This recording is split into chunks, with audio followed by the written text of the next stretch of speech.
2026 বিশ্বকাপে কি আর্জেন্টিনার জার্সি গায়ে দেখা যাবে লিওনেল মেসিকে শেষবারের মতো ফর ওয়ান লাস্ট ড্যান্স? আজ 1 এপ্রিল, তবে আপনাদের এপ্রিল ফুল করা বোকা বানানোর মতো কোনো প্রশ্ন এটা নয়। সত্যি সত্যিই কিন্তু বিশ্বকাপে মেসির খেলাটা এখনো 100% নিশ্চিত না। মেসি তো সেই কবে থেকেই বলে আসছেন যে এই বিষয়ে তিনি চূড়ান্ত সিদ্ধান্ত নেননি। এই যে 11ই জুন বিশ্বকাপ শুরু হবে আজ থেকে 2 মাস 10 দিন পর, এই যে 16ই জুন আলজেরিয়ার বিপক্ষে ওয়ার্ল্ড কাপে আর্জেন্টিনা প্রথম ম্যাচ খেলবে 2 মাস 15 দিন পর, সেখানে লিওনেল মেসিকে দেখা যাবে কিনা এটা কিন্তু এখনো আনুষ্ঠানিক ঘোষণার অপেক্ষায়। তবে আমার আন্ডারস্ট্যান্ডিং হচ্ছে এই বিশ্বকাপে মেসি খেলবেনই। মেসি ছাড়া আর্জেন্টিনার এই বিশ্বকাপ অভিযান হয় না, হতেই পারে না, ভাবাই যায় না। আর জাম্বিয়ার বিপক্ষে সর্বশেষ ম্যাচটাতেও তিনি যেই ফুটবলটা খেললেন তাতে বুঝিয়ে দিলেন ক্যারিয়ার সায়ান্নে এসেও এখনো আর্জেন্টিনার জন্য তিনি কতটা গুরুত্বপূর্ণ। নেইমার, ব্রাজিলের নেইমার, তিনি কি বিশ্বকাপ খেলবেন? তাকে কি বিশ্বকাপ দলে দেখা যাবে? নেইমারের অবস্থাটা পুরোপুরি ভিন্ন, লিওনেল মেসির মতো নয়। মেসি বিশ্বকাপ খেলবেন কি খেলবেন না এটা তার ইচ্ছার উপর নির্ভর করছে, কেননা মেসির জন্য অপেক্ষায় আছেন তাদের কোচ লিওনেল স্ক্যালোনি, তাদের সতীর্থরা। নেইমারের জন্য ওই রকম অপেক্ষায় তো কার্লো অ্যানচেলত্তি কি রয়েছেন, ব্রাজিলের কোচ। গত বছর ব্রাজিলের কোচ হিসেবে দায়িত্ব নেওয়ার পর এখন পর্যন্ত নেইমার তার অধীনে একটা ম্যাচও খেলেনি, এবং বিশ্বকাপের দল ঘোষণা ব্রাজিলের করা আগে সর্বশেষ ম্যাচটাও যেহেতু ব্রাজিল খেলে ফেলল, এবং সেইখানটাতে নেইমারহীন ব্রাজিল ক্রোয়েশিয়ার বিপক্ষে 3-1 গোলে জিতল।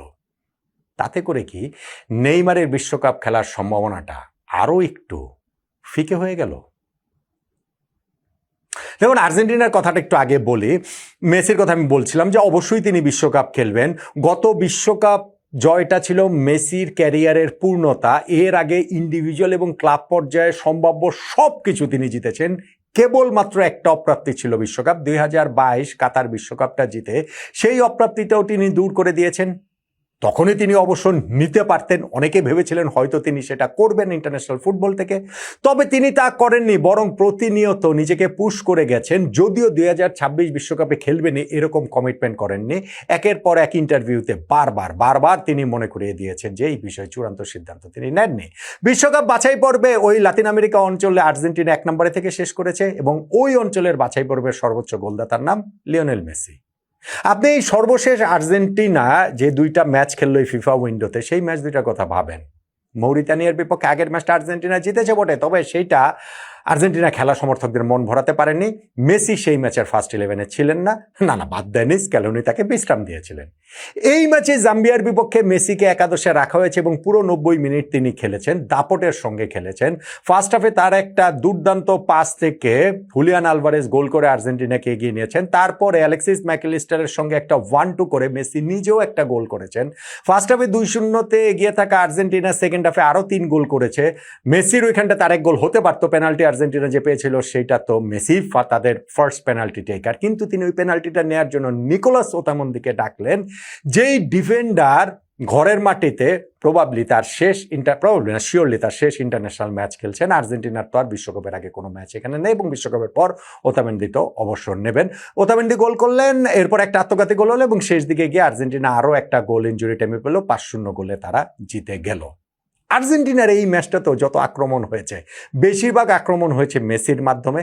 আক্রমণের প্রাণভোমরা সেই লিওনেল মেসি। ফলে মেসি ছাড়া আর্জেন্টিনা দল আর এই বিশ্বকাপে ঠিক ধরেন 2 মাস বাকি রয়েছে, এই সময় যদি মেসি বলেন যে আমি বিশ্বকাপে খেলবো না, সেইটা আসলে এমন শকিং হবে যা আর্জেন্টিনার এই শিরোপা ধরে রাখার অভিযানটাতে অনেক বড় একটা আঘাত হয়ে আসবে। ফলে আমার কাছে মনে হয় যে যদি তিনি ইনজুরির কারণে রুলড আউট হয়ে যান সেটা অন্য আলোচনা। মেসির তো আর কোনো ওই নেইমারের মতো সেই ইনজুরি প্রবলেম নাই, এখনো পর্যন্ত নাই, কিন্তু এর বাইরে বিশ্বকাপ মেসির খেলাটা নিশ্চিত। কোনো 99% নিশ্চিত না, 100% নিশ্চিত আসলে বলে দেয়া যায়। নেইমারের ক্ষেত্রে সেটা বলা যায় না, কেননা নেইমারকে ফিটনেস প্রমাণ করতে হবে।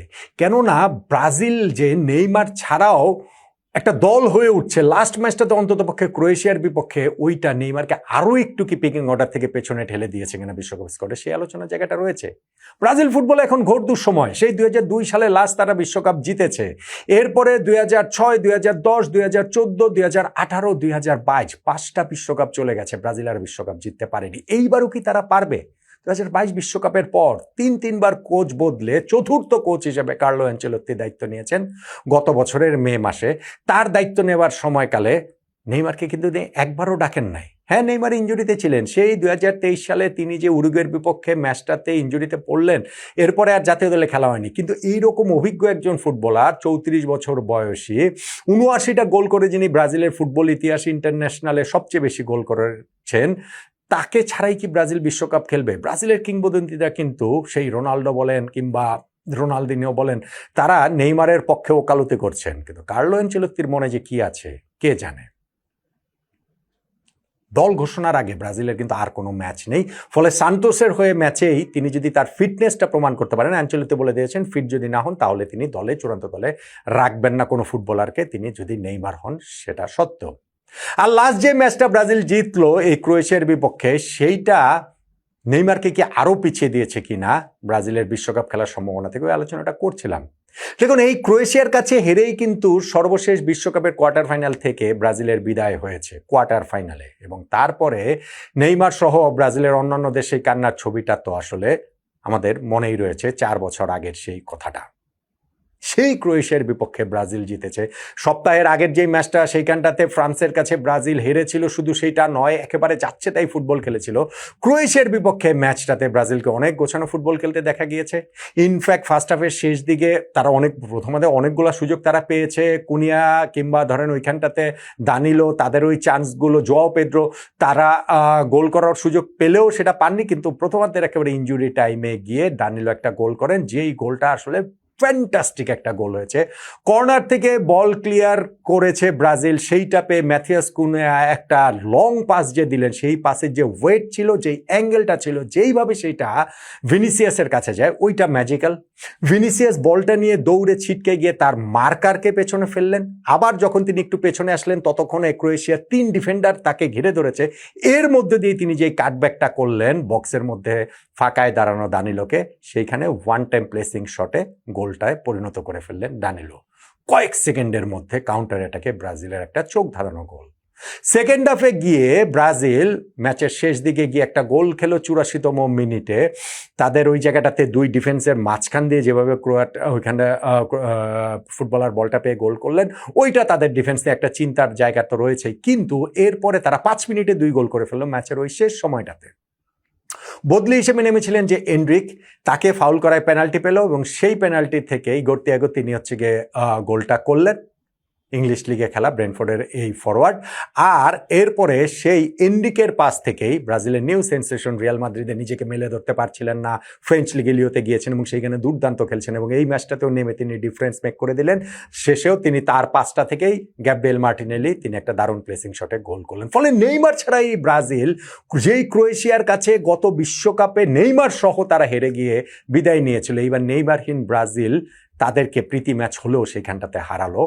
ফলে বিশ্বকাপে নেইমারের খেলার সম্ভাবনার জায়গাটা কিন্তু আমার কাছে মনে হয় আরও একটুখানি কমেই গিয়েছে।